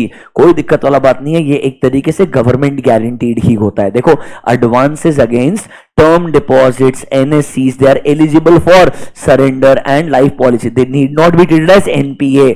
अगर वहां पे क्या अवेलेबल है, एडिक्वेट मार्जिन, मतलब मेरे इंदिरा विकास पत्र में 1000 रुपए पड़े हैं, उसके बदले मैंने जब पैसा बोरो किया लेट्स से 600 रुपीज, इंटरेस्ट भी ऐड हो के 800 रुपए पहुंचा है, कहना इसे अभी भी 1000 रुपए गारंटीड है, there is still a margin of 200 rupees, इसको एनपीए ट्रीट करने का जरूरत नहीं है, it is as good as your money is with the government. सुनो, एक बहुत बड़ा विशियस सर्कल है। गवर्नमेंट आपको फोर्स करता है, पहले करता था, अभी तो शांत हो गया, कि आप रूरल इंडिया में ये पैसा अपनी सिक्योरिटी के लिए डिपॉजिट कर दो। बेसिकली तुम्हारा पैसा तुम्हारे पॉकेट से निकल के गवर्नमेंट अपने पास रख रहा है, गवर्नमेंट उस पर इंटरेस्ट देता नहीं है। फिर तुम क्या करता है, पैसा बोरो करता है, उस पर इंटरेस्ट देता है, गवर्नमेंट देता है 5%, तुम बोरो कर रहा है 10% पे, उसके अगेंस्ट सिक्योरिटी दे रहा है तेरे ही पैसे का। It is as good as borrowing for yourself and paying 5%. You earned 10 lakh rupees deposited with government departments. Now you're borrowing 10 lakh and paying 5% extra. आपको अपने पैसे पे 5 मिल रहा है, और यहां पे सबसे बड़ा क्राइम अगर आप मुझे पूछेंगे, LIC. In this, no, I am not fighting about return. LIC is a business. You know what is a business model? आप अपना 10 साल से LIC लेते आए, हर साल प्रीमियम भर रहे हो, प्रीमियम भर भर के आपका प्रीमियम मेरे पास इकट्ठा हो गया 1 करोड़ रुपए का। आपको लोन चाहिए, LIC के पास आओ, अपने बॉन्ड को मेरे पास रखो, LIC के बॉन्ड जो उसने दिए हैं वही अपने पास लेगा। 1 करोड़ का प्रीमियम है, 80 लाख को लोन देता हूं, कितने पे? 10% पे। मैं दे रहा हूं 5%। अरे but why people do this? Because surrender value के अंदर आपका पूरा जो टर्म्स एंड कंडीशंस है उसमें आप फंस जाते हो। अगर आप अर्ली सरेंडर कर दोगे तो आपका जो ओरिजिनल प्रॉमिस्ड बेनिफिट से खत्म हो जाएगा। तो आप अर्ली सरेंडर नहीं कर सकते, आपको पैसे का जरूरत है, पैसा तो बोरो करना पड़ेगा, और सबसे बेहतर वैल्यू LIC के बॉन्ड की LIC खुद देगा। LIC बोलता है लोन लेने की बैंक देने का जरूरत क्या है, मेरे पेपर यहीं से लेके वहां जा रहे हैं ना तू, मैं खुद पैसे देता हूं तेरे को। मैं बैंक कितने दे रहे? 9% में, चल 9 में ले।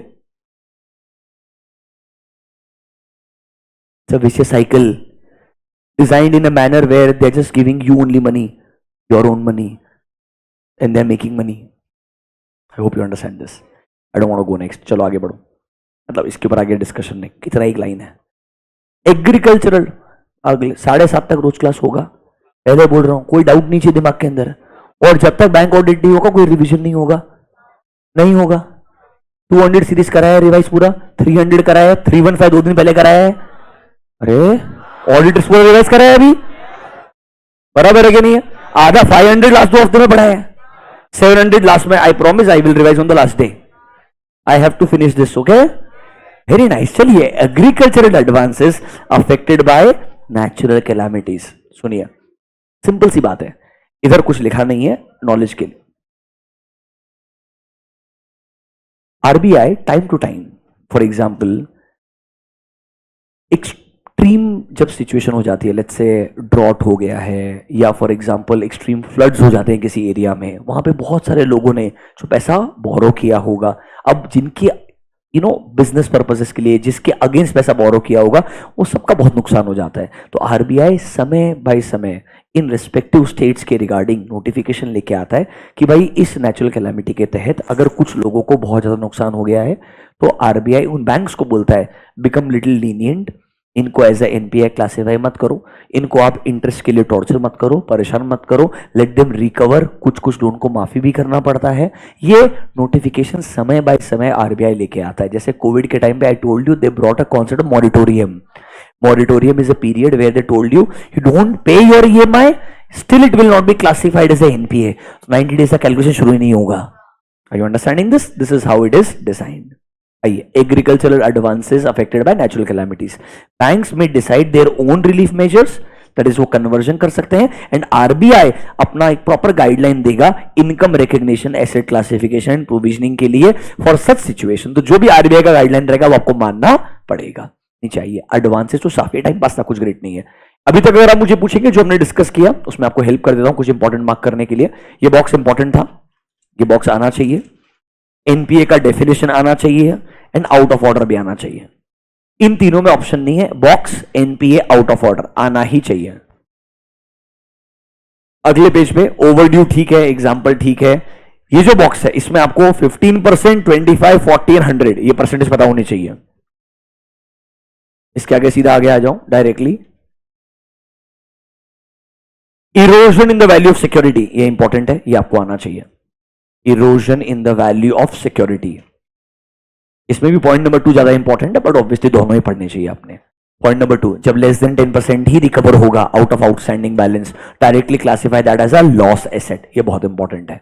अब सीधा आइए एडवांसेस टू स्टाफ। दो चार छोटी मोटी चीजें हैं बेसिक अंडरस्टैंडिंग के लिए, कुछ ग्रेट नहीं है, पढ़ के खत्म करते हैं।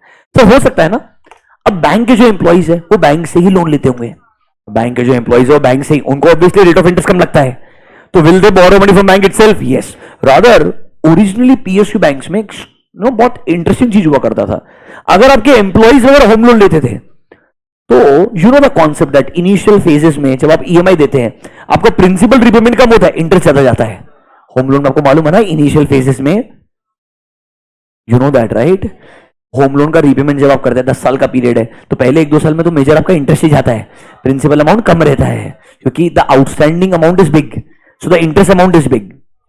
बट बैंक क्या करता है अपने एम्प्लॉइज को बढ़िया ऑप्शन देने के लिए, वो बोलता है आपका 10 साल का लोन है, पहले 5 साल के लिए जितना भी ईएमआई भरेंगे वो सारा EMI will be counted as a principal repayment, will be counted as a principal repayment. तो उन पे इंटरेस्ट का बर्डन कम आता है, इंटरेस्ट का बर्डन क्या आता है? कम। पर फिर भी उधर रिस्क है ना कि एम्प्लॉय ने भी पैसा बोरो किया होगा और एम्प्लॉय भी डिफॉल्ट कर दे, तो क्या ना इसे प्रिंसिपल जो उसने प्रॉमिस किया था वो मंथ ऑन मंथ पे करते रहेगा, लेट्स से वो प्रिंसिपल रिपेमेंट नहीं कर रहा है, एंड वही सेम कहानी है, ड्यू डेट के बाद में 90 डेज से ज्यादा हो चुका है तो ये क्या बन जाएगा? एनपीए बन जाएगा। सिमिलरली प्रिंसिपल ने इंटरेस्ट देने की बारी आई है, तो जब इंटरेस्ट देने की बारी आई ड्यू डेट के बाद में 90 डेज हो गया है, फिर से इंटरेस्ट नहीं आया, तो ये क्या बन जाएगा? ओवर ड्यू के बाद after 90 days will it be classified as NPA? Yes. Same कहानी, कुछ नया नहीं है, इतना पता होना चाहिए स्टाफ के लिए बैंक कुछ अलग टर्म्स रख सकता है, जैसे कि फर्स्ट डे से ही प्रिंसिपल रीपेमेंट ज्यादा होगा, इंटरेस्ट हम आपसे प्रिंसिपल रिकवर करने के बाद में चार्ज करेंगे। इससे बहुत फायदा मिलता है क्योंकि आपका इंटरेस्ट अमाउंट बहुत बड़ा होता है।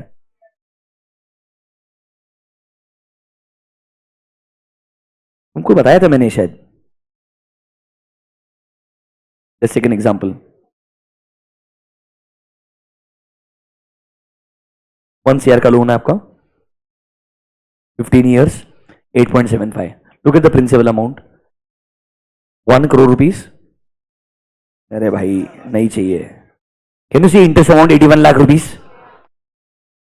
मतलब almost 80% of your principal is going as a interest.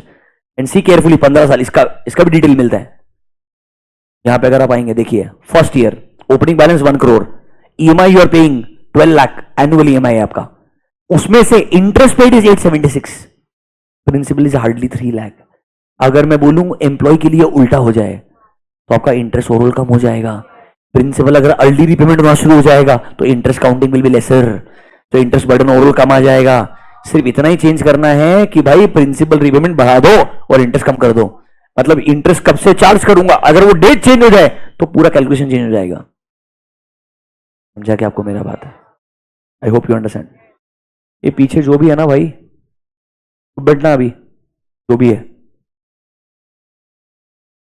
अगली बार बोलूंगा नहीं। इन सिंपल टर्म्स आपको एम्प्लॉय के केस में देखना पड़ेगा, these terms can obviously change and they can be beneficial. तो आपको पहले देखना पड़ेगा ये टर्म्स बैंक ने बनाए क्यों, ये इंटरनल हो सकते हैं, एंड उनका अकाउंटिंग, इस केस में ईआरपी बदलना पड़ेगा। ईआरपी में एक आपको कैटेगरी डालनी पड़ेगी कि ये जो लोन जिसको दिया है ना वो एक्चुअली एक्सेप्शनल कैटेगरी है, मतलब आपका एम्प्लॉय कैटेगरी है, उस एम्प्लॉय कैटेगरी का सैंक्शनिंग अलग होगा एंड उसके लिए पूरा इंटरेस्ट कैलकुलेशन भी अलग होगा, बट एनपीए सेम रहेगा। मतलब ड्यू डेट के बाद 90 डेज तक, चाहे प्रिंसिपल हो या इंटरेस्ट हो, इसके बियॉन्ड अगर आउटस्टैंडिंग पड़ा है तो वो क्या बन जाएगा मेरे लिए? एनपीए।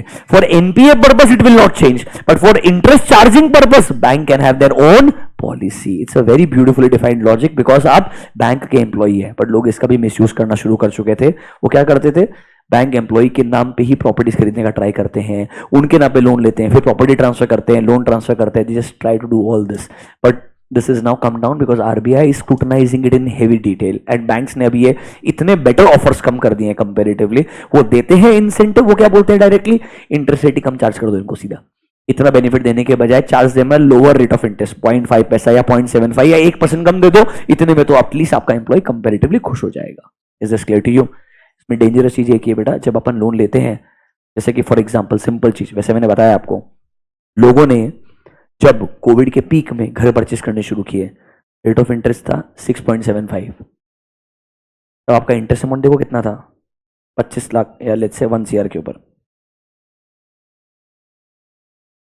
1 CR और 15 years, look at the interest amount, 60 lakh रुपए, सेम प्रॉपर्टी, सेम घर, सेम लोन, अगर रेट ऑफ इंटरेस्ट फ्लोटिंग रहेगा आज की तारीख में ऑलमोस्ट 8.5 के आसपास चल रहा है।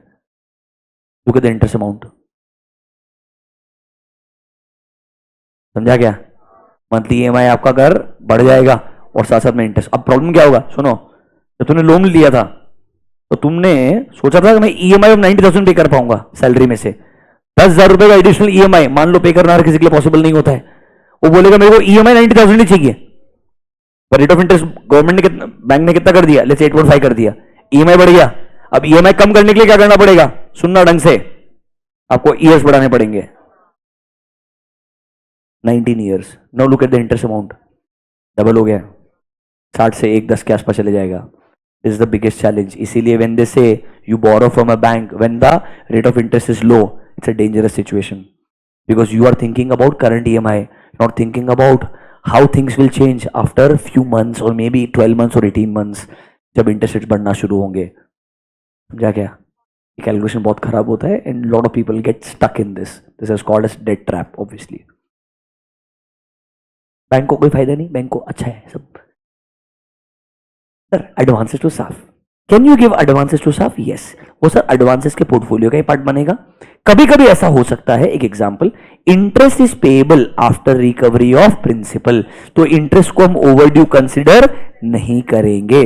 तब उस केस में ऐसा माना जाएगा कि एनपीए तब होगा अगर रीपेमेंट ऑफ प्रिंसिपल टाइम पे नहीं आता है। मतलब नॉर्मल ड्यू डेट वाला गेम है, ड्यू डेट के बाद में 90 डेज तक कोई दिक्कत नहीं है, आफ्टर 90 डेज तक it will become problematic. Is this clear to you? एकदम सिंपल सा चीज है। इज दिस क्लियर बच्चों? आज के लिए लास्ट कॉन्सेप्ट, एग्रीकल्चरल एडवांसेस। ये आपने शायद सुना होगा कि आपको क्रॉप सीजन के लिए लोन मिलता है। इसके लिए मिलता है क्रॉप सीजन के लिए, ये आरआरबीज देते हैं, रीजनल रूरल बैंक्स, बहुत कॉमन है आजकल। अभी प्राइवेट बैंक्स, पीएसयू बैंक से भी देना शुरू कर दिया है क्योंकि आरबीआई बोलता है इट्स इंपॉर्टेंट कि हम लोगों ने रूरल इंडिया को लेंड करना चाहिए। अब फॉर एग्जांपल आपका क्रॉप सीजन जो है कि मैं बीज खरीदूंगा, प्रोसेस करूंगा, लेट्स से फसल उगाऊंगा, उसे हार्वेस्ट करूंगा, फिर उसे बेचने के लिए जाऊंगा, ये जो पूरा पीरियड है, if this period is more than 12 months it is called as long duration crop season loans. If this period is less than 12 months it is called as short duration crop season loan. तो आपको पहले पूरे अपने खेती के पत्र, मतलब सब कुछ सबमिशन करना पड़ता है, प्रूव करना पड़ता है कि आप एक्चुअली के अंदर फार्मर हैं, ये आपके पास में पीस ऑफ लैंड है, ये काम आप इतने सालों से करते हैं। कुछ कुछ आपको रेफरेंस लेटर्स भी लगते हैं in certain cases if the amount you are borrowing is bigger. But normally ये सब के बाद में वो देखेगा एज अ बैंक, मेरे से उन्होंने शॉर्ट ड्यूरेशन के लिए पैसा लिया, अगर 2 सीजन खत्म हो चुके हैं और अभी तक पैसा नहीं आया है, ये अच्छा खासा पीरियड दिया। अगर आप देखेंगे नॉर्मल केस में 90 डेज है, यहां बोल रहा है 2 सीजन खत्म हो गए हैं, उसके बाद में आपने इसे क्लासिफाई करना चाहिए as a NPA. In case of long duration, एक पूरा सीजन खत्म होने के बावजूद तक पैसा अगर नहीं आया है तो आफ्टर दैट, मतलब कहना है it is almost a years time period, 1 साल के बाद में आप जाके उसे क्या क्लासिफाई करेंगे एज अ एनपीए। तो देखिए agricultural advances can be given for long duration crops and short duration crops. Long duration will be more than 1 year, short duration will be less than 1 year. देखो the following NPA norms are applied in agricultural advances. A loan granted for short duration will be treated as NPA if the installment of principal or interest remains overdue for, mark the word, 2 crop season, and long duration में it is overdue for 1 crop season। उनको काफी lenient situation दिया है ताकि आसानी से वो NPA classify ना हो, क्योंकि उनको ब्रीदिंग स्पेस मिलना चाहिए। NPA क्लासीफाई होते ही बैंक अग्रेसिव हो जाता है टुवर्ड्स द पार्टी जिसने बोरो किया है, इसीलिए NPA क्लासिफिकेशन ही अगर डिले कर दो तो उनका थोड़ा सा अप्रोच टुवर्ड्स फार्मर्स भी क्या हो जाएगा, बेहतर हो जाएगा। इसलिए उन्होंने 2 and 1 का क्राइटेरिया रख दिया है। MCQ के लिए आपको आना चाहिए। अब देखो अगला कॉन्सेप्ट जो है मैं पढ़ाना नहीं चाहता हूं। If you look at the heading it is called as computation of drawing power. यही मैंने आपको एग्जांपल पढ़ाया था इफ यू आस्क मी। तो ये जो इसका प्रोसेस है ये मेरे हिसाब से अच्छा 4 मार्क का क्वेश्चन बनना चाहिए। आईसीआई ने एक क्वेश्चन इंटरमीडिएट में 2 बार अभी तक ऑलरेडी पूछा हुआ है। एक बार उन्होंने थियरिटिकल आंसर लिखने के बजाय ड्राइंग पावर कैलकुलेट करने के लिए बोल दिया था। कैलकुलेशन के लिए बॉक्स काम में आता है, थियरिटिकल आंसर लिखने के लिए कल मैं आपको हेल्प करेंगे, कोई बात नहीं है, आराम से I will help you with this.